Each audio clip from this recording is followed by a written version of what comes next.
Okay, it looks like we are running. Let us get our light bulb, typewriter, clickety clack, etc., etc. Whoops, if I just suddenly hit the wrong slot. Share again. Oops! Hit the wrong button. Welcome to Evolution Hour on our day, the 29th of September, in our ongoing year of doom. And as you can see from my back window, we are back in Spokane after my little frolic in Seattle over my birthday. Now we are back in the regular digs. As you well know, we are proceeding source by source, item by item through this mess, Titans. And then we have our second part. It'll be somewhat truncated because I said I was coming back for my vacation time, where we'll be going into the maybe ultimate, the last issue of the year that Acts and Facts puts out, their research edition. Ooh. And as you can see, they have articles on the Big Bang myth and Archaeopteryx and busting the myth about Lucy and all of that kind of stuff, which I thought deserved some commentary about how flimsy and sad their material is getting to be, especially to call this a research edition when it is in fact no such thing. It's just mantra repetition. So we'll be getting on to all of that. The chapter in Titans is still riffing off of soft tissue stuff. And they've having kind of a barrage of footnotes, of which most are actually just a creationist literature. And every once in a while, as we've seen, they would be sprinkling in a technical paper. And this one is a doozy.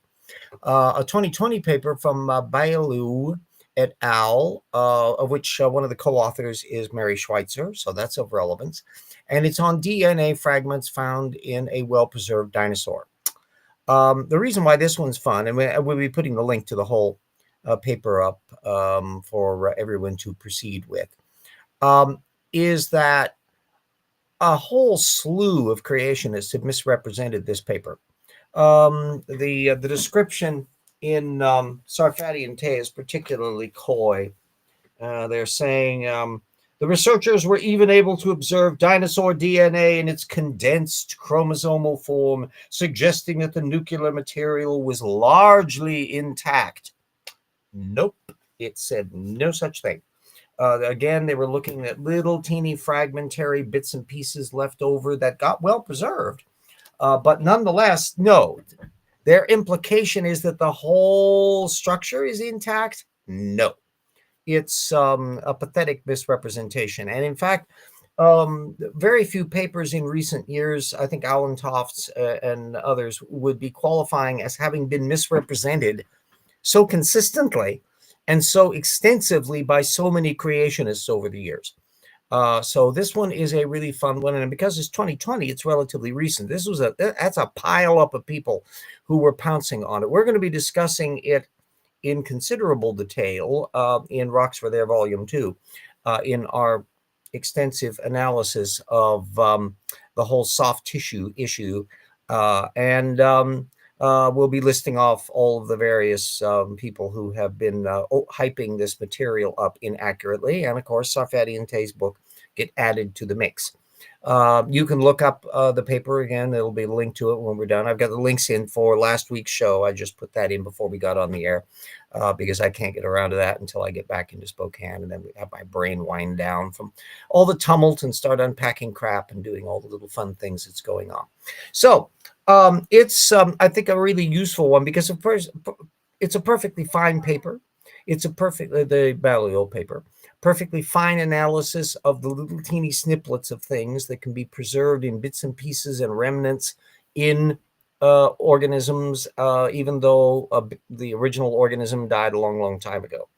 But as you can clearly see from all the actual science coverage on this, there is literally no instance anywhere of a dinosaur being preserved at the level of detail that you find with Ötzi the Iceman, or some of the more recent woolly mammoths and things like that that have been flash frozen supposedly in the Arctic, where you actually have detailed tissue samples and you can take DNA analysis and all that and get full DNA off of it.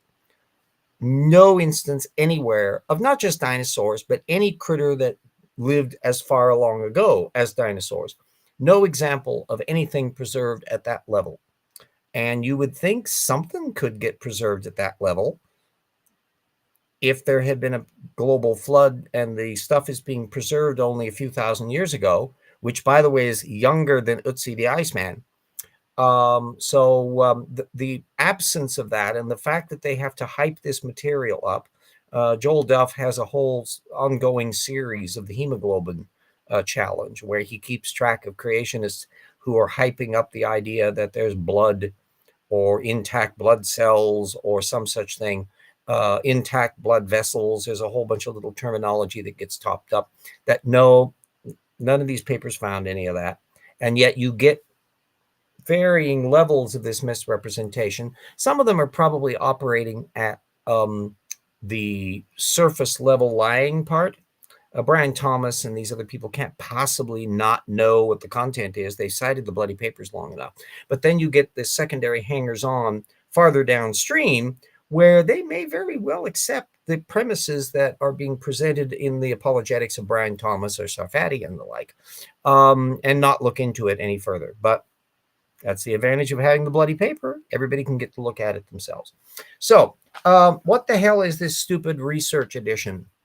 Well, you may have found out if you follow Acts and Facts that whereas they used to be a monthly, they are bi-monthly. And so that's an indication that there's much less there to meet the eye.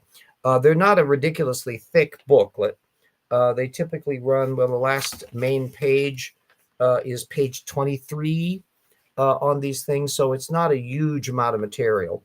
But only one of the articles, and I still have to go through and pin down how much of it is actually newer citations, but only one of the papers in this thing is anywhere close to having a good number of citations. And let me see if I can find the thing so that you can see the range of it. There we go. It's The Myth of Abiogenesis by Michael J. Boyle, who's kind of a new figure on the little block. It's got I can get my thing in here properly.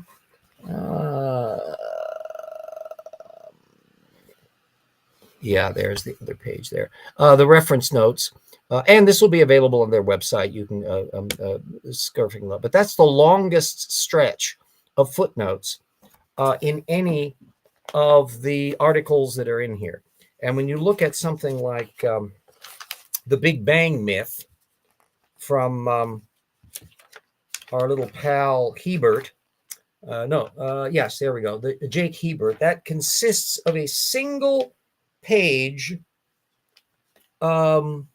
claim, and what tiny number of sources there are all Jake Hebert, and a little teeny snippet of Brian Thomas Big Bang Fizzles from 2014.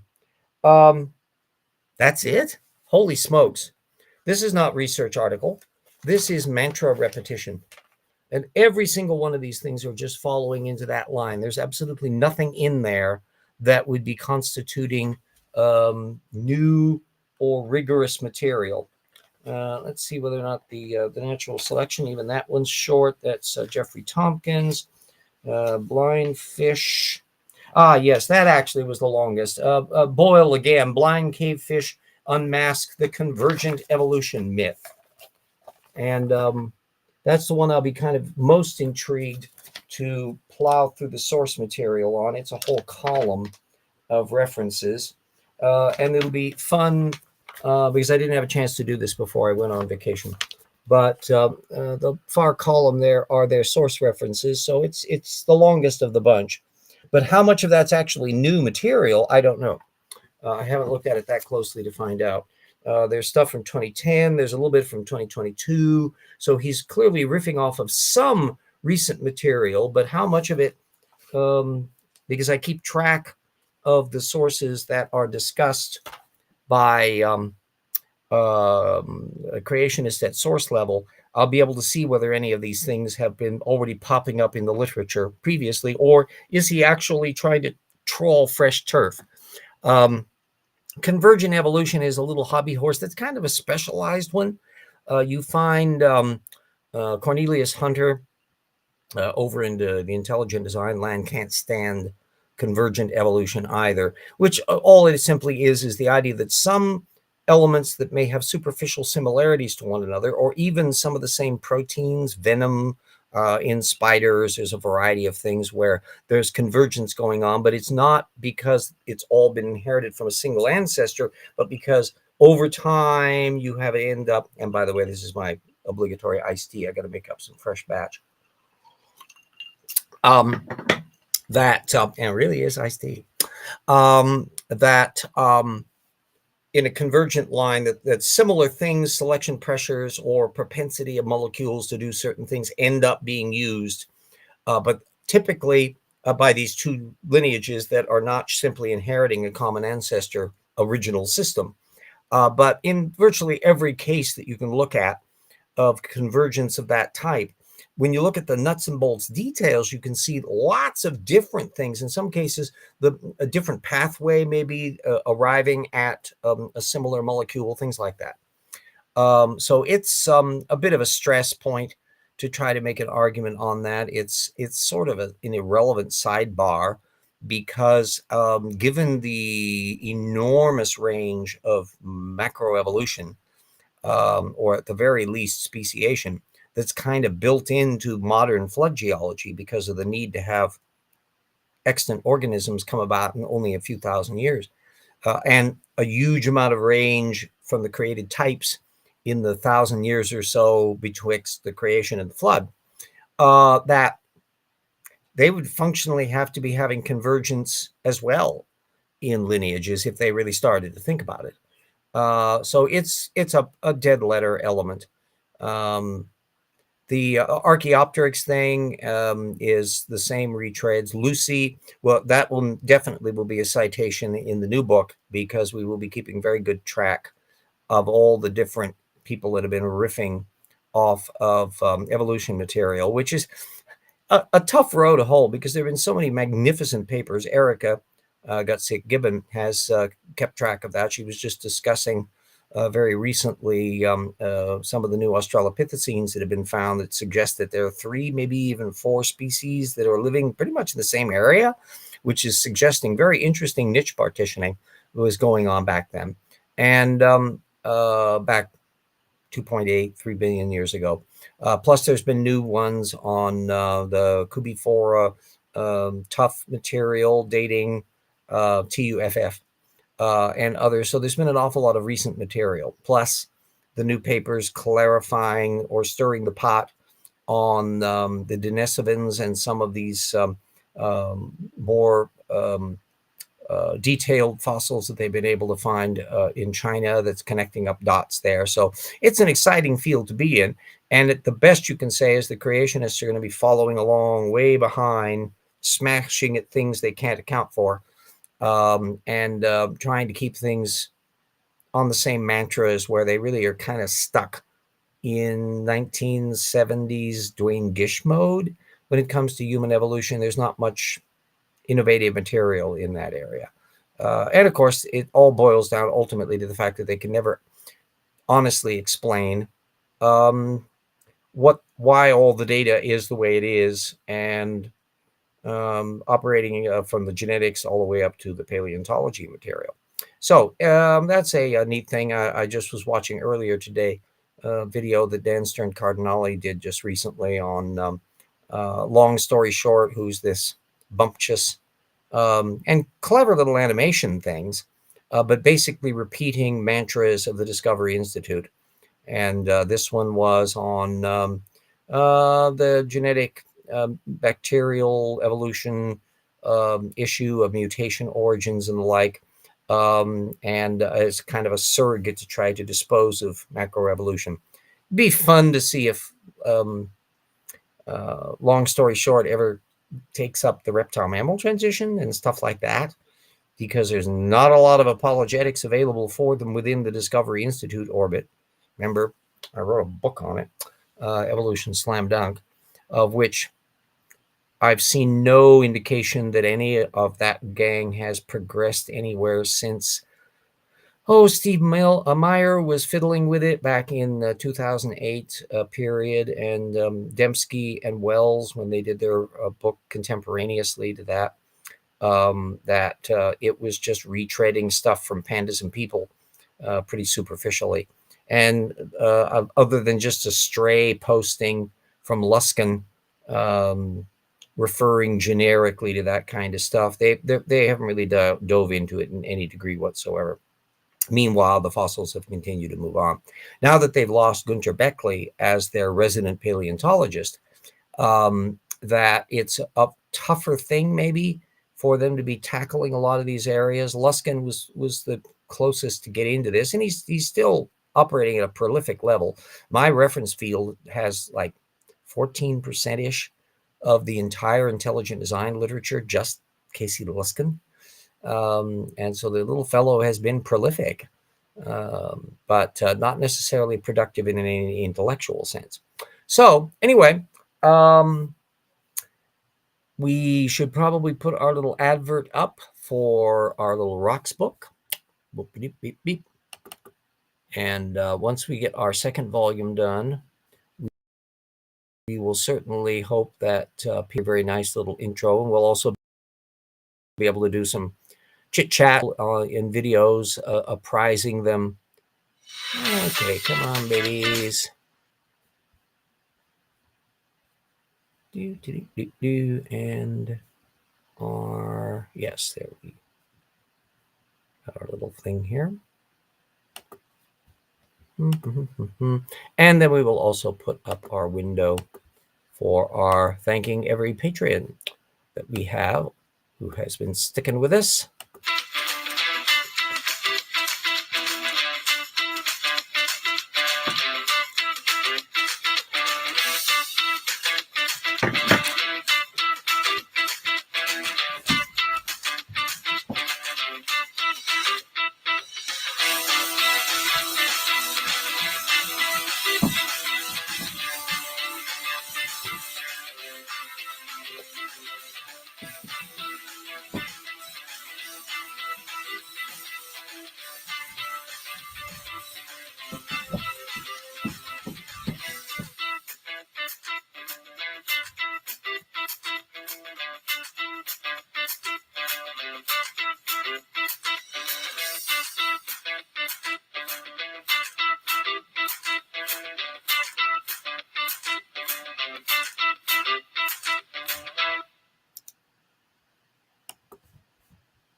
And let us put our patrons on the field here. Couldn't do it without you, gang. We realize that times are uncertain in many respects. So all of the colleagues and researchers and assistant researchers and friends and our legacy patrons who have helped us over the years, it's been much appreciated, and I can well understand that in the tumult that I'm expecting to happen, where a lot of shit will be hitting a lot of fans economically, we may not be able to continue with all of the same people as before, but we are certainly appreciative of everybody who has stuck it out to date. I suppose I should put a little blurb in about some of the recent politics that's been swirling around whilst I was on vacation. The latest thing is vindictive bully and convicted felon Trump is screaming bloody murder about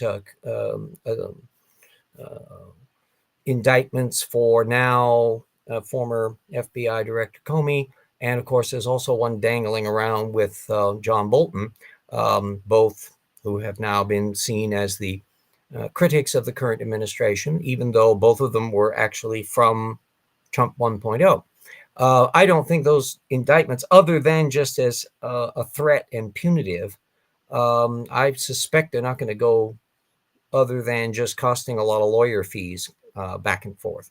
Bolton, who is not somebody I admire spectacularly, he's a right-wing ideologue, but he is a very careful right-wing ideologue.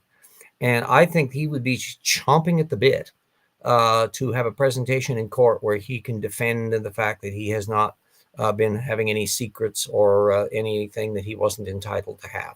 And likewise, Comey seems completely calm and serene. He's testified on these facts before Congress. The indictment misrepresents the facts.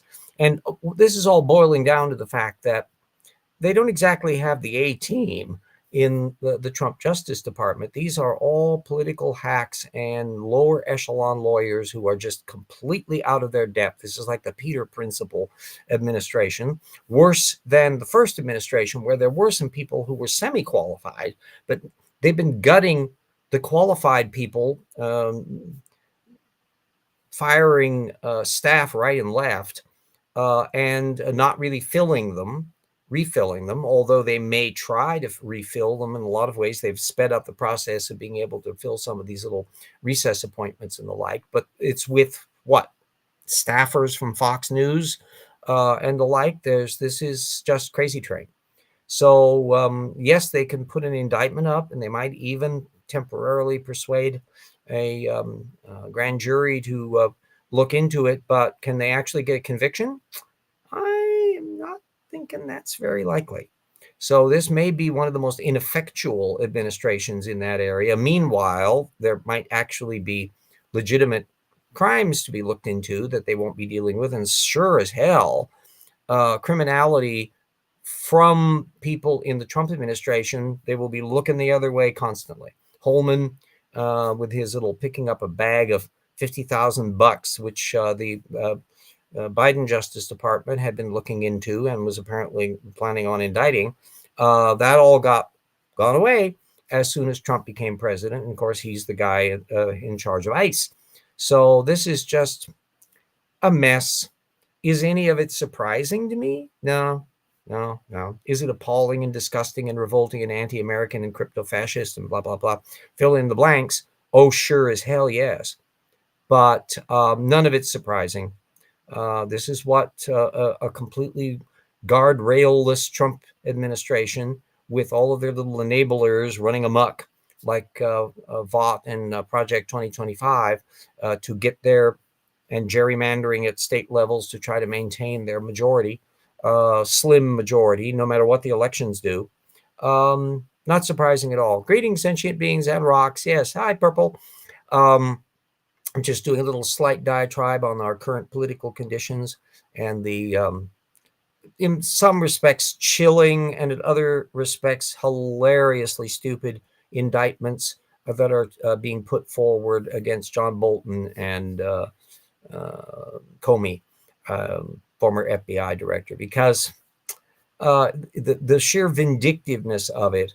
Here is an administration that was screaming bloody murder about how the Biden administration was polarizing and politicizing the Justice Department. They weren't. But here, kettle calling pot black, this is exactly what the Trump administration has been doing, and we were expecting them to do. And nothing surprising at all about it. It was boringly predictable and pathetic, and in some respects ineffectual, because unlike, say, the conditions that were facing the Weimar Republic when Hitler came to power, where there had been a decade or more of looking the other way in the hyper-conservative Junkers dominated, Prussian-dominated court system, greased the skids for the totalitarianism of the Nazis. We still have an independent judiciary system, and even some of Trump's own judicial appointees haven't bent over backwards for him. So it's a somewhat different situation. And again, I am looking to see just how long before an awful lot of dominoes fall over in relation to bad economic times. The intent of the Federal Reserve to keep interest rates low, to keep the economy from sagging, can only go so far if you have a depression condition or a full-out recession, if not full depression. But a depression condition, the Federal Reserve has never had, in modern times, had to deal with that level of mess. And what happens if all those tariffs continue to spur inflationary pressure, as eventually the companies that have been kind of tightening their belts and sucking up a portion of the rate increases from the tariffs finally can't suck it up anymore, and they're going to have to really raise prices? What if hundreds, if not thousands, of companies across the mom and pop grocery stores all the way up to big companies are all doing that simultaneously? So that gets into it gets up to the Supreme Court. They decide, not entirely. The Supreme Court occasionally does little raps on the wrist, but certainly the Roberts Court has been the most amenable, certainly in the idea of not upholding stays on the project. So basically letting Trump continue to do illegal things, and then eventually they'll look into it after the barn door has already been burned down. I think the Roberts Court has a good stake, just as the Trump administration will be the most corrupt and incompetent and messy in history, and the least American defenders of the Constitution ever. So too, the Roberts Court will go down as hands down the worst Supreme Court in history. And it will eclipse the Taney Court that gave the Dred Scott decision. It'll eclipse the Plessy v. Ferguson era, 19th century. It'll just shoot off the scales, because they've just gone so much in wriggle around and overlooking things and parsing stuff. And of course, their huge use of the shadow docket is something that has bothered legal scholars as well. So anyway, it's going to be an interesting. Tariffs are going to drive many small businesses to shut down. Oh yes, and it's huge range of things, not merely the tariffs. You've also got the other double whammy of the impact of all of the stupid ICE raids, which not only are morally repugnant, and they've got appalling little commercials that I was seeing a lot on the Seattle stations in particular. One of the Seattle stations is the ABC affiliate is owned by Sinclair. So for a brief time when I was there, when Kimmel came back on the air, they weren't. But fortunately, as Kimmel pointed out, they post their stuff on the YouTube channel. So I was able to catch his monologues, even though Sinclair for a while didn't do it. But apparently Sinclair and the other company that was banning them even after ABC put him back on the air, they've turned around and gone ahead with it and shown planning on showing them again. But all of that material with the ICE raids, all those commercials are aimed at this sanctimonious complaints about police in sanctuary cities, and you're supposed to be defending the Constitution, and that help ICE go after the criminals and drug dealers. But that's the vast majority of the people they are going after aren't those. It's just objectively the case. But they live in this little fantasy world of fear mongering, just as J.D. Vance blither blathered on the issue of domestic terrorism, where he just said that it was a fact that most domestic terrorism comes from the left wing. No, it doesn't. And of course, the report that was one among many that would be reinforcing the fact, no, it's basically right-wing extremists who are the biggest threat at the moment and doing most of the violence, that got quietly shuffled off the website in the information distortion happy Trump administration. So it's actually the case where the Trump administration is worse than creationists when it comes to information suppression, because they kind of keep their claptrap and goofs on their websites. They don't scrub, although big chunks of Bodhi Hodge got scrubbed from AIG when he apparently had kind of a falling out with the Graham Poobah. on that. But generally speaking, the website material that pops up or previous articles that have been done, they may stick in little provisos and saying caveats that, well, don't use this material or it's obsolete. Nothing like that's happening with the Trump administration. They are full out. It has caught a live stream. Yes. Yeah, I started about half hour into thing because I was getting the material from last week's episode posted. So all the links in that are into that. That was a Luskin week, and next week will be another Luskin week. And so I kind of go on a little hiatus of relatively easy stuff while I'm off visiting with my relatives there in Seattle. And once we get back here, we retool my brain back to nose to the grindstone stuff. So we're in a very interesting time that will be. I was about to finish the bit about the double whammy, not merely the tariffs that are hitting everybody up and down the bit, and what happens when a lot of operations all have to stop sucking up the losses and actually raise prices all at the same time. Which is very probably occurring like holiday season and Christmas gift buying, of which there's also a difficulty with supplies of things. Soybeans, American soybean producers, their markets dried up, and the Chinese are figuring out how to get stuff from different resources. There's been a lot of shuffleboarding going on that the American economy can discover that in many respects, there's a lot of things that we aren't indispensable. But remember, Trump wouldn't know anything about this, and the idiot billionaire oligarchs hovering around him don't have any connection to this. The vast majority of them don't make anything. Trump certainly has never made anything in his life. He's a dicey real estate developer catering to rich people with his apartments and resorts and golf clubs and all that. And then he became a brand after the casino debacle. And how do you bankrupt a casino? You are an incompetent businessman. That's how. But the other double whammy is, beyond the tariffs, are all the ICE raids that are driving an increasing number of undocumented workers who frankly shouldn't have been undocumented to begin with underground. And that means they're not going to be doing work, or they're going to be rounded up at work, like the Hyundai raids. Of course, they were going after Koreans. And the problem is that agricultural area, construction industry, and a lot of other companies, including, I have pointed out before, a furniture manufacturer, which is the biggest employer in Marjorie Taylor Greene's Georgia district, gets a lot of their workers undocumented. And that means that it's going to be a kneecap to their ability to do their business.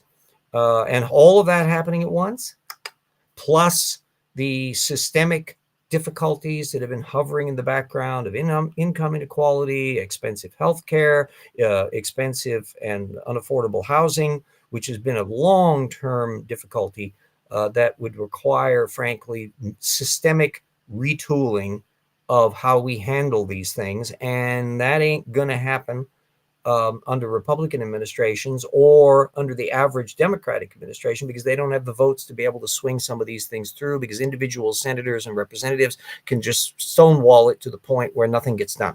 So that means you got to have a really big sea change at the congressional and state level to really get stuff done. And we've done it before, 1928 to 1932, big changes. So construction is ground to a halt for a lack of cheap laborers. Exactly.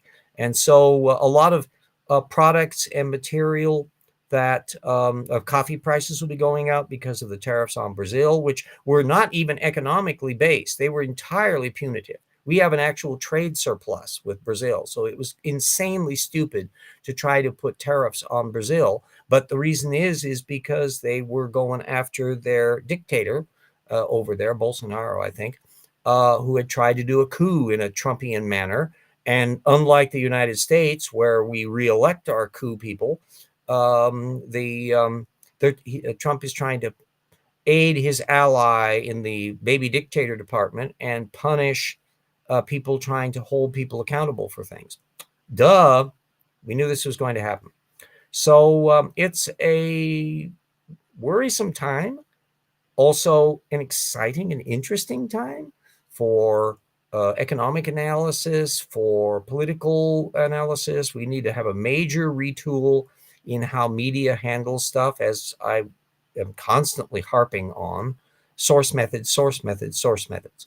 Until and unless individual citizens on a much greater scale fact check what they believe and have the skills to do so and actively employ it, and won't be accepting the blither blather of people who can't offer source material to document their accusations, and the degree to which reporters across the board need to be asking source methods questions, as would be the case when Vance was making his counterfactual assertions about the political perspective of extremist activity in the United States. Source, please. Source documentation. Source needed. Put the little stamp down. Source needed, like you, just as you would do with a flat earther or creationist or anybody else.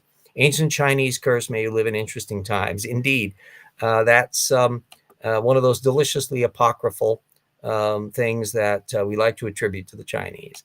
But of course, the Chinese have obsessions of their own. This will be an interesting experiment globally to see if we do have a stumble here in the United States and tumble into a depression.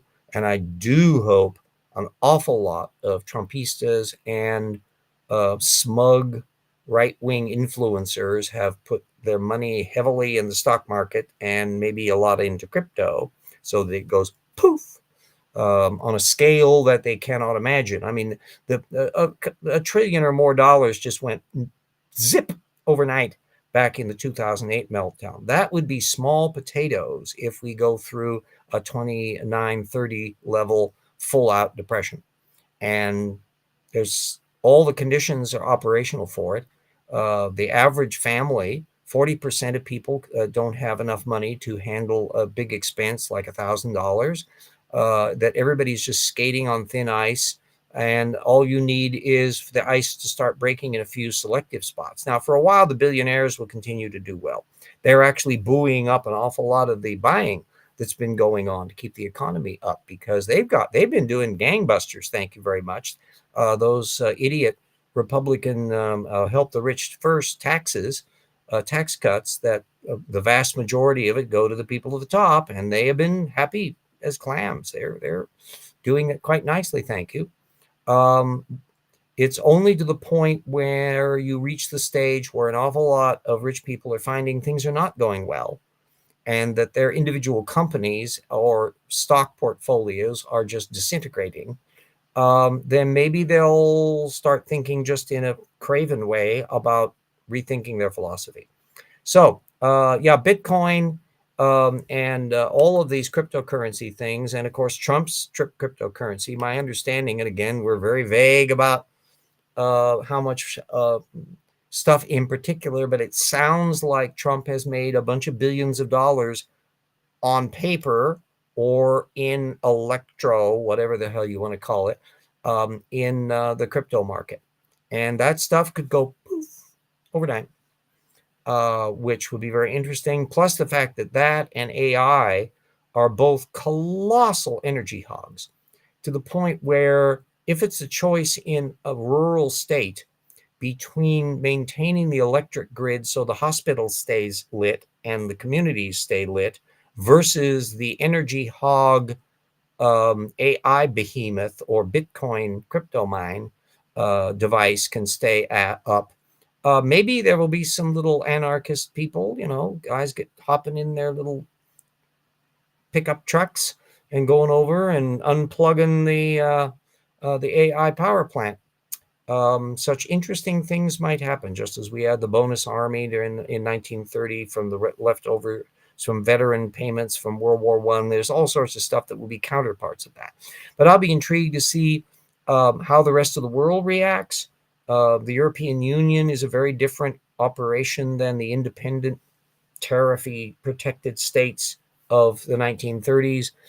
China will be an interesting player in this area, although there is reason to believe that there are all sorts of systemic problems in the Chinese economy that they wallpapered over because they're a totalitarian police state that controls information. But one of the numbers that hasn't seemed to change is that something like 40% or no, 20% unemployment among youth in China. And there are a lot of youth. And that's a really big number. Plus weird investments. There have been amusement parks and giant housing developments and whole cities that have been built that are incomplete, never turned into anything as these things go through bubbles. So how much burbling uncertainty is going on in the Chinese economy that may hit some crisis points, and whether or not 5 years from now, 10 years from now, is it possible that China could fall apart in the same way the Soviet Union did? And there's certainly enough ethnic groups and regional dislike that could have a long-term effect in that area. But we'll find out. So we'll see. Trump's crypto is mostly, well, almost everything with Trump is a money laundering scheme and a quid pro quo thing. If we still have a democracy in 2028, 2032, etc., I think there will be a positive glut of underwater in every demographic. Oh, yes, but shrinking. There's never been a majority. The 77 million who voted for him is 10 million or more than voted for him in 2016. So he was constantly getting more people voting for him than in 2020 and the like. But the big difference was that there was a big turnout for Biden in 20 and not so big a turnout, although maybe 5 million votes less for Harris in 24. So you have an awful lot of people who are disaffected. They were sticking things out, or they were holding their nose and voting for Trump, and so forth and so on. I just sit back and go, don't blame me, kids. I voted for Harris. So everybody, all 77 million of those Trump voters, it's on your shoulders, kids. And boy, you may find that you do not like it when the bills come due. So anyway, there we've got longer than I dribbled on for another 20 minutes or so. So we're about 42 minutes. So everybody stay super duper safe and careful. If you there's still a lot of varying level fires.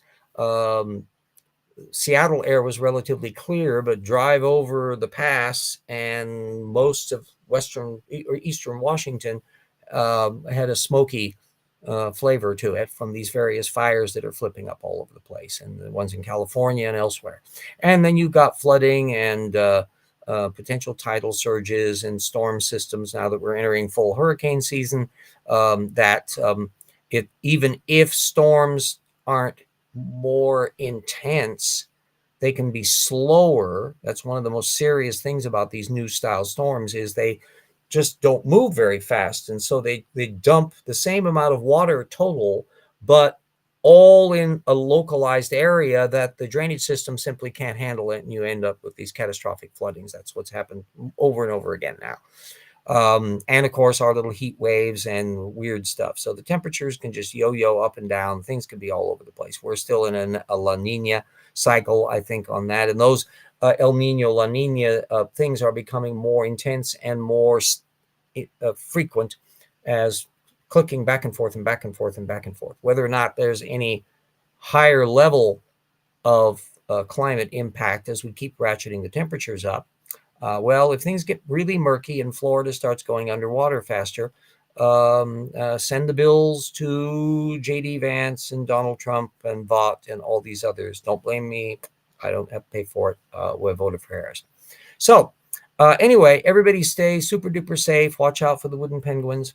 So since then, Musk tried to build an election. It didn't work. Yeah. Musk, if you want a rib tickler, there's a video up of Musk's a preliminary attempt to do one of his super tunnel things, which basically are a set of Tesla electric cars that are autonomously going through a little tunnel to supposedly alleviate traffic. But in fact, it's a mess. The one they built down in Las Vegas is a travesty. You have better running on the monorails that they have linking the casinos up above, or the bus system. But apparently he's talked Tennessee into letting him build one in Nashville. So we'll find out who's losing money on that little thing. Once in a while, I see a Cybertruck, which I have described as the Edsel of Yugos. And it's a butt ugly thing. Good Lord. At least the Rivian trucks look like a kind of functional truck. Sweet little things, very just as expensive as a Cybertruck, I think.